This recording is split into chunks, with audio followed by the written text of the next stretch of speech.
Damos un saludo especial a todos los asistentes a la Feria Internacional del Libro de Bogotá. Les damos la bienvenida al stand de la Universidad Nacional de Colombia. En nombre de la editorial UNAL, agradecemos a quienes nos acompañan hoy y llegan a este lugar donde nos encontramos para retomar la lectura. Mi nombre es Natalia Sánchez y en la tarde de hoy damos la bienvenida a la Facultad de Artes, sede Bogotá, quienes nos acompañan en el lanzamiento del libro Una ciudad al occidente. El día de hoy le damos la bienvenida al autor John Farfán, a la profesora Sandra Reina y al profesor Germán Mejía. Bienvenidos.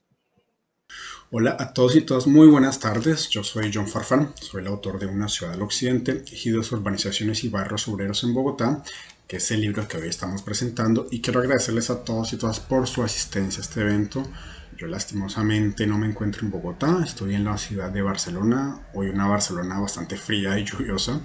Me encuentro aquí haciendo un doctorado en la Universidad de Barcelona, continuando la investigación que quedó desarrollada en este texto, pero aunque no estoy físicamente, los acompaño de corazón y de espíritu, y la verdad bastante emocionado y bastante feliz por este lanzamiento oficial luego de un proceso dificultoso para salir el libro, luego de una pandemia, pero finalmente ya bastante gratificante este espacio. Quiero agradecer también al profesor Germán Mejía y a la profesora Sandra Reina, que harán los comentarios del libro el día de hoy. Ellos dos son profesores de la Universidad Nacional de Colombia, de la Maestría en Historia y Teoría del Arte, la Arquitectura y la Ciudad, que es el programa académico al cual presenté esta investigación como proyecto de grado y que le dio un reconocimiento de tesis laureada. Entonces quiero agradecerle también particularmente a la Maestría en Historia y Teoría del Arte, la Arquitectura y la Ciudad. Tengo algunos minutos para hacer unas palabras muy breves de introducción a este texto. Entonces quiero contarles un poco el origen de la investigación y desarrollar algunas de las preguntas que van a encontrar en el texto. Esta investigación entonces surge en el año 2012, es decir, hace ya 10 años, más que una pregunta básica, una pregunta muy ambigua, una duda personal que tenía luego de ver planos históricos de Bogotá del siglo XVIII-XIX y ver que Bogotá en apariencia no estaba creciendo sino en sentido norte-sur, y que el territorio de hacia abajo, es decir, lo que sería el sector de occidente de Bogotá, actualmente los barrios Ricaurte, Estanzuela, Sabana y otros, hacia esta zona algo estaba sucediendo que estaba bloqueando el crecimiento de la ciudad. En ese momento charlé con Germán y Germán me decía como John, ten cuidado, ten presente que ahí están los ejidos de Bogotá, y pues yo hice cara de asombro porque la palabra ejido no me decía estrictamente nada.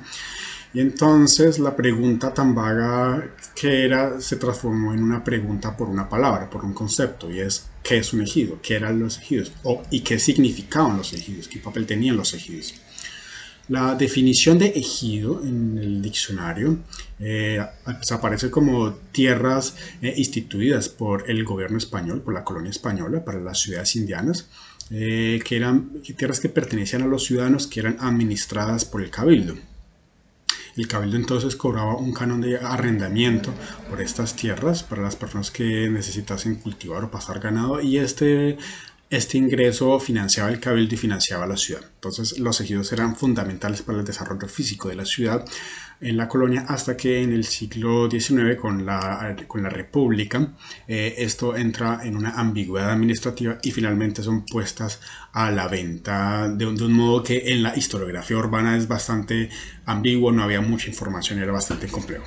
Entonces de ahí la primera pregunta, ¿por qué? ¿Cómo se desarrolló esta gran empresa de finca raíz, que aparte fue una empresa bastante rápida, eficiente, incluso para los estándares actuales? ¿Y quiénes eran las personas detrás de esta empresa? El texto que permite la venta de tierras es la ley de desamortización de bienes de manos muertas, y que se ampara en unos principios de democratización de la tierra y de libre acceso del territorio, pero finalmente esto se queda en el papel porque quienes acceden finalmente a la tierra, quienes compran los ejidos, fueron los mismos militantes y funcionarios del régimen liberal. Entonces, esta pregunta por la empresa se vuelve una pregunta por los actores y por las demandas de los actores sobre el territorio. partiendo de que el ejido de alguna manera representaba el pacto entre el ciudadano y el gobierno local, el cabildo, se convierte entonces el ejido en el símbolo de una nueva élite empresarial que adquiere tierras y que las transforma en fincas hechas a la medida, como Lego, que son fincas que permanecerán en las mismas familias durante 100 años hasta que finalmente en el siglo XX se venden. De ahí saltó a la segunda pregunta que desarrolló en el texto, es cómo fue esa absorción urbana del ejido o cómo la ciudad se expande al territorio, a este antiguo territorio colectivo. Aquí yo siempre digo lo mismo y es importante pensar que Bogotá no se está planificando desde el siglo XX, sino sus inicios de planificación se remontan al siglo XIX, cuando fue precisamente sobre el territorio de los ejidos que se planteó lo que sería el primer proyecto de planificación de Bogotá. Y es que en 1847 se propone que en los ejidos debía crearse una nueva Bogotá, que debía ser una Bogotá ordenada, limpia y bella para una naciente clase burguesa, ¿no? para una naciente burguesía que estaba apareciendo en este momento. Lo que se verá en la historia es que no fue la clase burguesa la que apareció, sino el primer barrio bogotano que aparece en los ejidos es el primer barrio obrero de la ciudad, llamado con ese nombre e instituido como obrero por la municipalidad, que es el barrio Ricaurte. Y lo que podría parecer una paradoja histórica de si se piensa para burgueses, pero finalmente aparecen obreros, pues es finalmente la constatación de unas lógicas de la ciudad, y es que la ciudad se está convirtiendo en el escenario de una burguesía. Y en ese ejercicio burgués, en esas lógicas burguesas, un nuevo actor que aparece, jugando en los mismos términos, va a ser el obrero de la ciudad, que ya no es, esta vez, ya no es el menesteroso o el pobre de los siglos pasados, sino es un nuevo actor que está incursionando en un mercado de finca raíz y que ya está pudiendo adquirir nuevas tierras.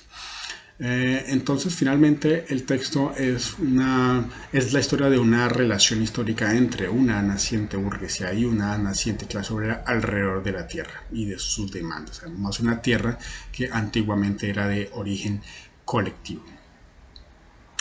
Quiero terminar estas palabras invitándolos a prestarle mucha atención a la edición del libro. A mí me parece que es una edición que quedó preciosa.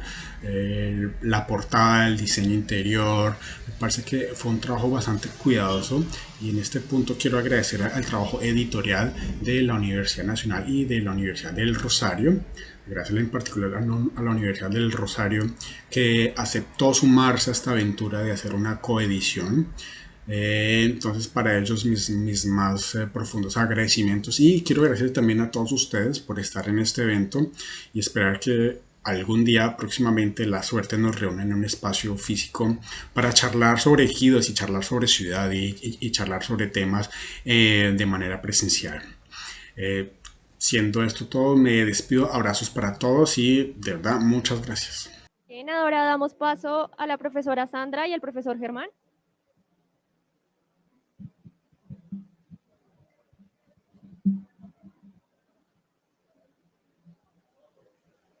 Buenas tardes para todos. Bueno, como estamos a una distancia prudencial, decidimos con Germán librarnos de este obstáculo para que podamos ser más legibles.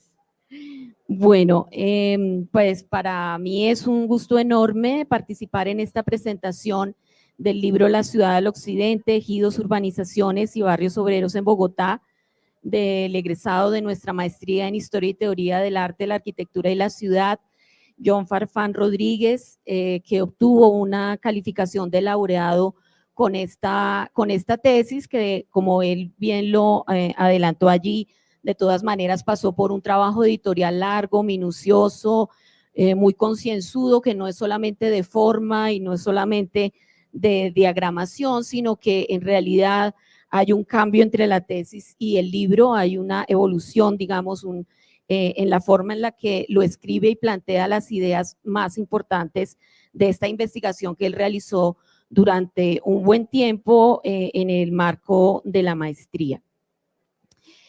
Bueno, teníamos planeado que hacíamos primero como una presentación del libro, pero creo que mejor que el autor, que afortunadamente envió este material y ya explicó de manera muy clara el contenido del libro, de tal manera que lo que yo quisiera decir en este momento es un poco mi impresión con relación a esta investigación y a lo que logró John en el transcurso de la elaboración de su tesis. A mí me parece que esta tesis está estructurada desde el punto de vista de que parte por la pregunta por la tierra urbana, y muy interesante en el caso de él por la tierra que estaba fuera de esa ciudad hispanoamericana, ¿no? Esto que estaba definido como los ejidos de la ciudad, que como él lo relata en el libro, en el caso de Bogotá, casi que se puede decir que unía en una sola elemento práctico lo que es estrictamente el ejido, la dehesa y los propios de la ciudad, la forma en la cual se manejaba estas afueras de la ciudad para tener espacio para el ganado, para sembrar, para poder que el cabildo de la ciudad obtenga rentas y así poder construir esta ciudad y sostenerla. De todas maneras tenía esta noción de lo que está afuera. Y él empieza desde este concepto muy enfocado en tratar de dilucidar qué fue lo que pasó con estas tierras al occidente de Bogotá, más allá de la Huerta de Jaime y hasta Puente Aranda, y desde lo que hoy sería la calle 26 y el río San Francisco, es decir, un globo de terreno bastante grande, cómo fue cambiando a través del tiempo esa noción de esa tierra más allá. Es muy interesante, por ejemplo, el que él haya planteado y haya logrado atar estas ideologías de finales del siglo XVIII aún coloniales respecto de cuáles usos de la ciudad deberían estar afuera. Entonces es muy interesante ver que en estos ejidos de la ciudad, que ya estaban claramente muy transformados, el lugar era el lugar destinado para usos como el cementerio, como el mercado o como el matadero, ¿no? Entonces ahí se nota que ya hay un cambio respecto de la percepción de lo que era este territorio. Y él nos lleva hasta principios del siglo XX cuando se urbaniza, pero en medio de eso logra clarificarnos, yo diría que 3 puntos de inflexión claros que no los habíamos tenido, digamos, referenciados tan puntualmente con fuentes primarias. Y yo creo que los 2 primeros están asociados a 2 planos que él trabajó de manera muy interesante en el trabajo de investigación desde el área de historia urbana, en donde nosotros acompañamos con el profesor Luis Carlos Colón, el profesor Germán y yo, en su paso por la maestría John, que es qué es lo que se ve en un plano, ¿no? Qué es lo que un plano urbano, un plano de la ciudad puede decir acerca de la sociedad, de la economía, del tiempo, y cómo lograr interpretar y cómo lograr jalar hilos a partir de una observación de la imagen. Entonces, él se fija dos planos muy importantes, uno de ellos que es el de Pastor Ospina de 1842 y el otro momento de inflexión, el plano de Hidalgueso Liévano de 1867, y en ambos resulta que lo que hace es tejer una idea de la transformación de eso, de lo que significa estar afuera de la ciudad. Me parece que en historia urbana probablemente a veces cuando nos referimos a conceptos como perímetro urbano, como expansión del espacio público o como oferta de nueva vivienda, siempre tendemos como a empezar muy tarde, ¿no? Como que esos son fenómenos del siglo XX, como que esto no es con nosotros en el siglo XIX o antes, y lo que hace John a partir de esta juiciosa búsqueda de fuentes primarias es mostrarnos cómo eran generaciones que estaban claramente pensando en el concepto de expansión de la ciudad, ¿no? Este plan de Pastor Ospina, que no se realizó, por supuesto, pero es muy diciente de lo que significaba en ese momento la imaginación que se tenía sobre la ciudad de Bogotá. A mí me llama mucho la atención que cuando él pone en planos, él es sociólogo de pregrado, ¿no? Quiero también aclarar eso. Él es sociólogo de la Universidad Nacional y estaba estudiando con nosotros en medio de arquitectos y de historiadores y etcétera, y artistas incluso, y entonces él se pone a dibujar, ¿no? No solamente lee la imagen, sino que se pone a dibujar y él restituye estas ideas de expansión de Bogotá. El plan de expansión de Pastor Ospina, imagínense ustedes, la ciudad tenía 195 manzanas y el plan preveía 290 manzanas. Es decir, que ahí nos manda un mensaje importantísimo acerca de las angustias que se tenían en ese momento respecto de la vivienda y una cosa también muy importante, la calidad de la vivienda, que era un discurso que estaba permanentemente en estas ideas alrededor de este personaje tan interesante, gobernador de Bogotá en ese momento. El segundo plano, a mí tal vez es de lo que nosotros tenemos partes favoritas del libro, pero a mí la parte favorita del libro como arquitecta es cuando él le mete el diente al plano del Líbano, porque es un plano que ya lo conocíamos, por supuesto, pero es un plano que cuando se le pone zoom, se aleja, se acerca, se contrapone con los documentos, da una cantidad de pistas inéditas respecto de esa zona al occidente de la ciudad. Les voy a mencionar solo dos que son aportes de John en su maravillosa lectura. Una de ellas es que él dice, si se han fijado que en el plano de Líbano las líneas son solo una línea, no son dos líneas, y resulta que Pastor Ospina había pensado la expansión de la ciudad 20 años antes, pensando en calles, en carreras, en manzanas, pero lo que está haciendo a posteriori el Líbano en realidad es un reparto de tierras, porque lo que está dibujando son parcelas, no manzanas.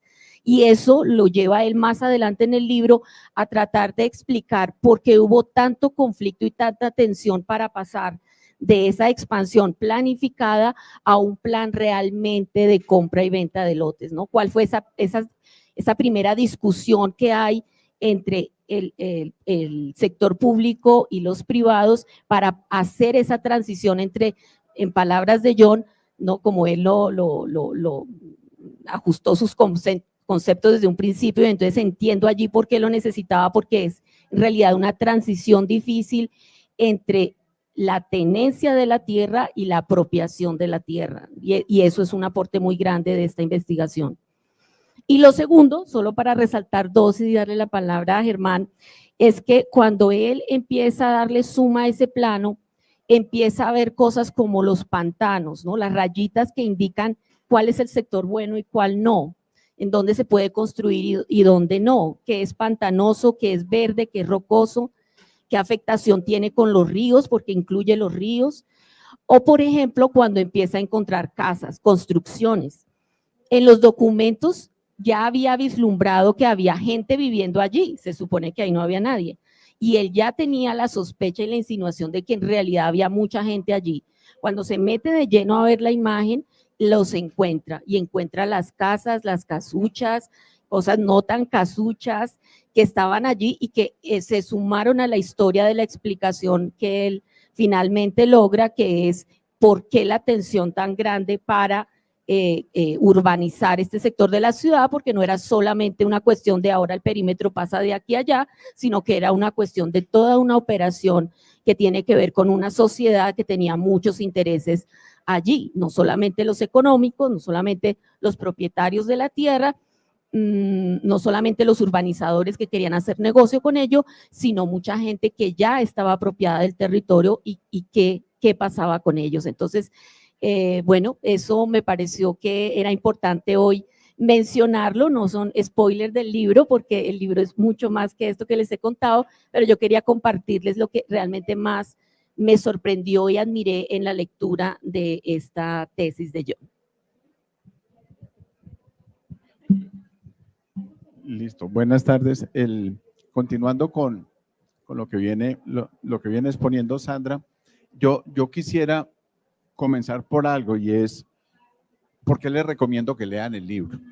Porque yo creo que vale la pena, por supuesto estamos convencidos de que vale la pena leer el libro, pero ¿por qué creo yo que vale la pena leer el libro? Y son varias las razones. Hay una, por supuesto, porque en sus 6 capítulos cuenta una historia, en el sentido de un relato, que es está documentado, o sea, no se lo inventó John, que aporta, todo el tiempo está aportando cosas nuevas a un conocimiento de la historia de la ciudad que tiene todavía muchos baches, pero también que va desenvolviendo desde algo muy atrás, genérico, elegido, y unas particularidades de esta ciudad, y es una ciudad ordenada en el siglo XVI debía tener ejidos, dehesas y propios, y aquí todo estaba revuelto. O sea, aquí hay elementos simpáticos desde el inicio, pero el tamaño, o sea, hoy en día los ejidos del norte llegan hasta la calle 100 y pasan un poco más allá.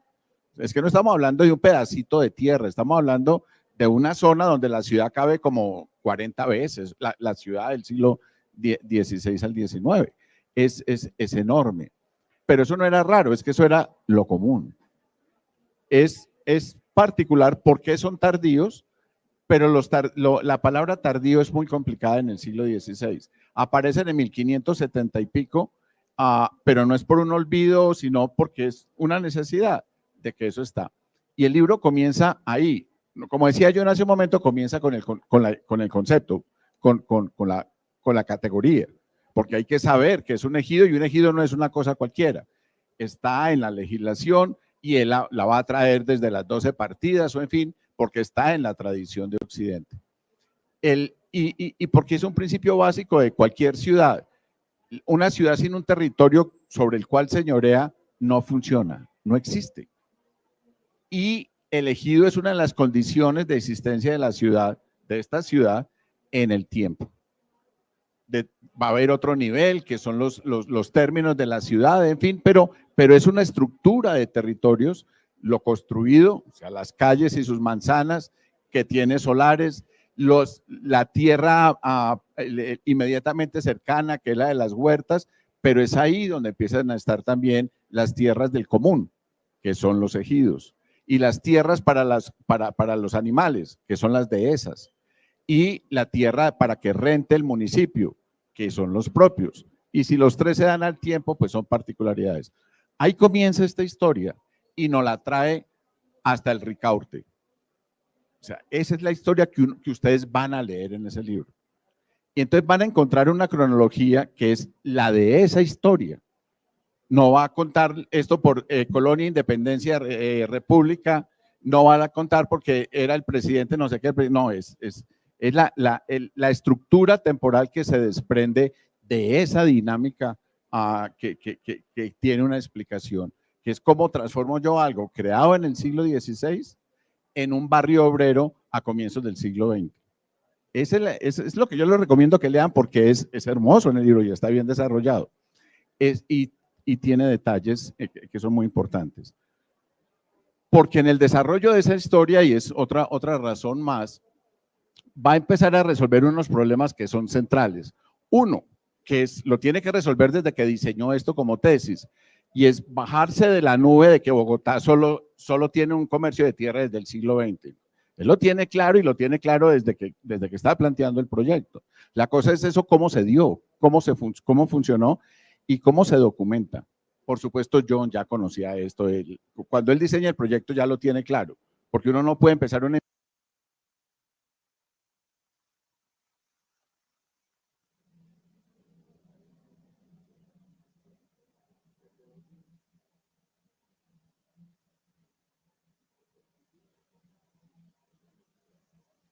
Lo apagué. Me emocioné y lo apagué. Como si él no hubiera tenido ya claro que había un negocio de la tierra temprano en el desarrollo del proyecto, no lo hubiera podido plantear. O sea, ya tiene un conocimiento que le permite construir una especie de hipótesis, pero a partir de ahí es que...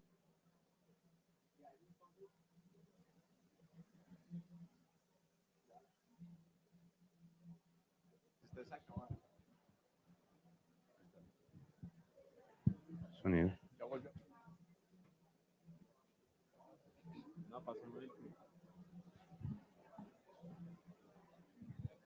Listo, ya, yo creo que se está acabando.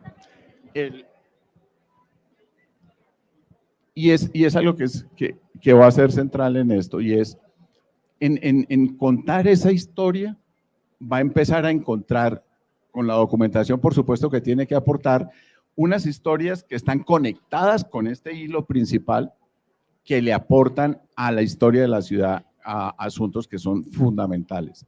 Por ejemplo, ya lo mencionaba Sandra, pero ¿cómo es posible que antes de mediados del siglo XX, del XIX, Pastor Ospina proponga una nueva ciudad? Él no propuso un ensanche, él no propuso una extensión, él propuso una nueva ciudad. En esos territorios, bien, pero la idea era una Bogotá distinta donde se viva de otra manera. Y fíjese la prefiguración que estaba pasando, uno puede desprender de ahí la pregunta, ¿cómo sería esto que quiere irse a vivir en una ciudad nueva? Pero es que la está planteando al frente, y al frente es a occidente, no al norte. Todavía Chapinero es el caserío, ahí están cogiendo fuerza, pero todavía no. ¿Cómo se prefigura una ciudad en 1846? ¿Y cuáles son las condiciones para construirla? Por supuesto, es la tierra para poderla hacer. ¿Y dónde está esa tierra? Pues la ciudad es la dueña de esa tierra y va a entrar a proponerla. Eso que son unos párrafos en un capítulo son fantásticos, porque es que ojalá otra persona coja esa idea y la desarrolle. Y son las propuestas de nueva ciudad que varias veces ha habido en Bogotá. Porque él es el primero, pero se ha dado en otros momentos y por otras razones. Lo otro que se va a desprender en la manera como desarrolla esa historia, y es cómo va a aparecer un anillo, o sea, lo decía yo, lo decía Sandra, los ejidos, el hecho de que existan los ejidos va a dificultar la expansión hacia Occidente, eso tiene que ser resuelto. La manera como se resolvió no aligeró, sino que dificultó más ese proceso. Bien, eso es lo que ustedes van a leer. Pero va a aparecer un anillo, que es el anillo de las famosas quintas, que van a necesitar ser resueltas también para incorporar esos terrenos a la ciudad.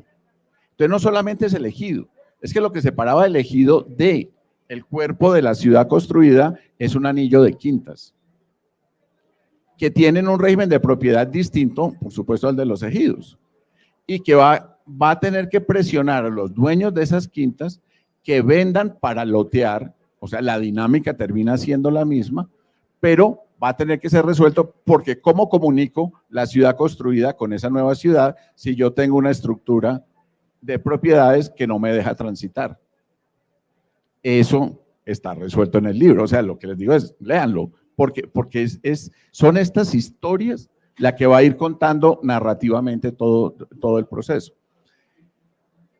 Y entra el negocio, el del Líbano, bueno, la desamortización, por supuesto, lo que eso significa, como la desamortización en lugar de fomentar una distribución grande de la tierra en pequeños propietarios, o en numerosos propietarios, si ustedes quieren, lo que va a lograr es concentrarla de nuevo, que es un aspecto que está bien explicado en el libro también.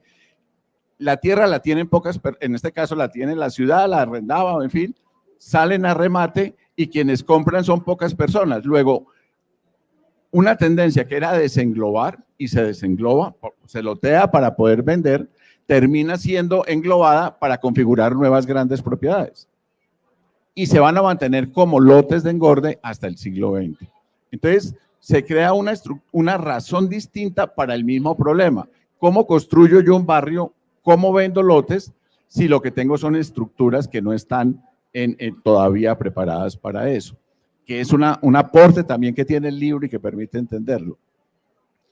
Pero en ese proceso, la ciudad empieza a tener unas dinámicas que van a impactar el sector. Dinámicas como el tren y la estación de la Sabana, como el tranvía, que la primera línea está bien, llega de Chapinero por la 13 hasta el Parque de Santander y después se va a extender hasta el de Bolívar para finales de los años 80 del siglo XIX. Pero pocos años después llega ya, que es la variante que da por la calle 10 y va a bajar hasta la estación de la Sabana. Va a llevar el tranvía a un factor de urbanización que es interesante. Y así como, por ejemplo, un contemporáneo de todo este proceso, que es Antonio Izquierdo, se va a valer del tranvía y de la línea del ferrocarril del norte para vender sus lotes en sus barrios, en el Quesada y en la Plaza de Mercado, ¿cómo se llama? Sucre y el otro, el del Mercado, que son los tres grandes de él, y se va a favorecer del tren, de la línea del ferrocarril del norte y del tranvía. Estos sectores van a empezar a estar comunicados por el tranvía y por un elemento como la estación de la Sabana, que van a impactar la necesidad de cambiar la estructura o aquello que está dificultando los desarrollos.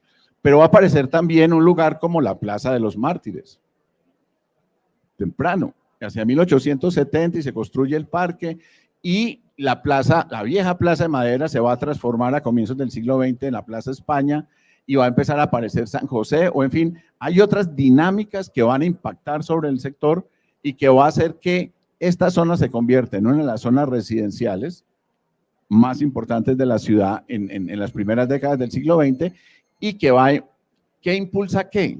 Que es la lectura que uno diría con el libro. Es cuando ya la presión hace que lotear de nuevo y dar forma a barrios tenga todo el sentido del mundo, se da al mismo tiempo que esto otro. ¿Qué es primero? ¿Qué causa? Pues ya es más difícil de resolver. Pero esas son unas pocas de las varias historias que ustedes van a encontrar. Y formas de lectura del libro, por supuesto. Ya Sandra les decía la de los planos, pues que solo si ustedes se fijan en eso, van a tener una lectura de esa historia que es sumamente interesante. Pero pueden tener una lectura muy aburrida. Cojan las notas de pie y lean todo el trabajo de notarías y es ahí donde está contada esa historia, donde está sustentada la historia, donde se va construyendo, y una bibliografía que es amplia, que John conoce y que aporta, por supuesto, a esa narrativa. Por eso les diría, lean el libro, es que vale la pena leer el libro, es que hay una historia contada, muy bien fundamentada, documentalmente construida con oficio, y una posibilidad de entender unas dinámicas en esta ciudad complejas en un momento en el que la ciudad está preparándose para estallar, que es eso lo que ve uno que sucede en Bogotá finalizando el siglo XIX y comenzando el siglo XX.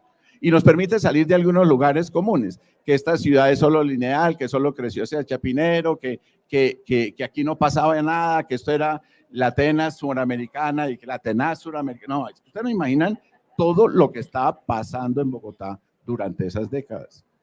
Solo el hecho de que alguien se haya imaginado una nueva ciudad es para quedarse sorprendidos. Ahí pasó algo. Lean el libro, y no es tan largo tampoco, pero lean el libro, que sí vale la pena. No sé qué les hago más. Yo no sé si hay algunos comentarios o preguntas que ustedes nos quieran hacer, o estamos a tiempo. Listo.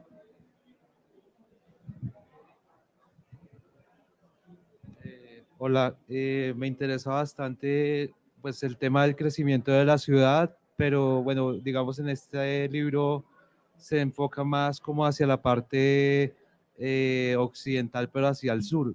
Hacia el norte, ¿existe alguna investigación que tenga que ver, digamos, como con las localidades de Engativá o las localidades que van hacia la parte de los humedales que quedan por ahí? O...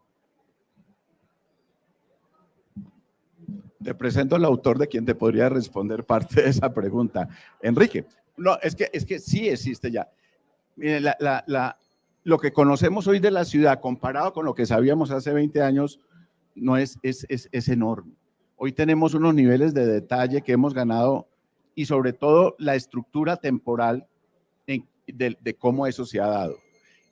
Por ejemplo, todo el desarrollo digamos, el problema con Engativá o con Fontibón o con el Suba es cómo se transforman en parroquias y de ellos en municipios, y solo hasta mitad del siglo XX se incorporan a Bogotá. Ahí hay una historia que ya empieza a estar contada también, pero hay que hacer una claridad, es que Bogotá solo llegaba hasta la Norte Quito Sur en 1950, es que el municipio terminaba ahí, y 4 años después termina en el río Bogotá. Entonces, ese salto que pega nos obliga a contar la historia de dos maneras distintas, en dos tiempos distintos.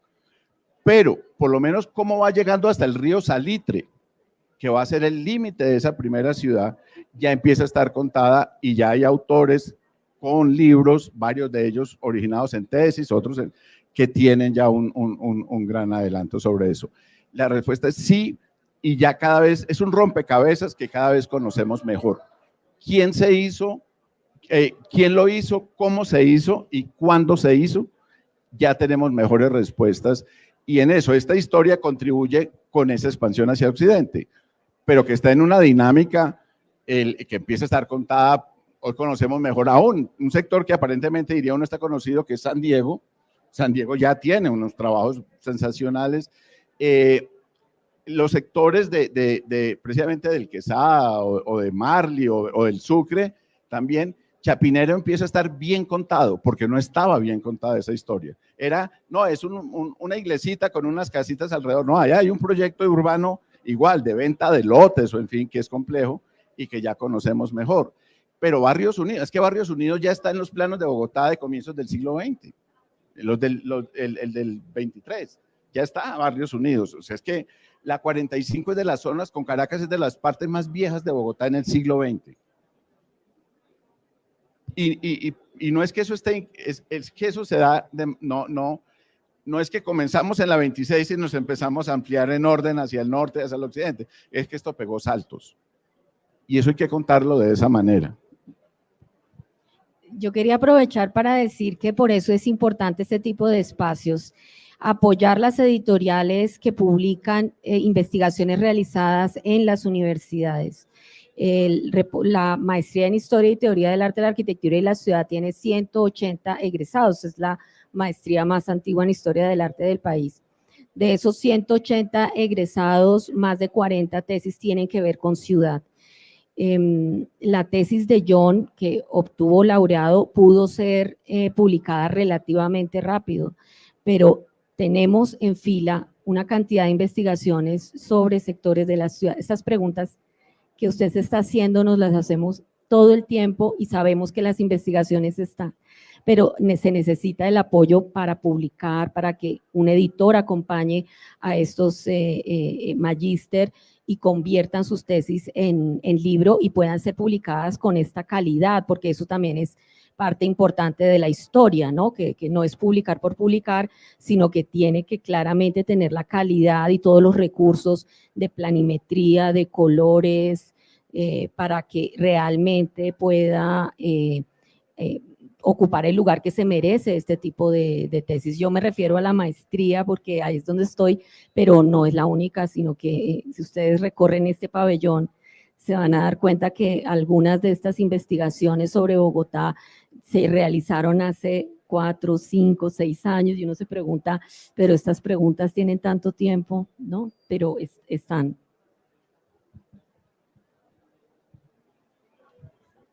Muchas gracias.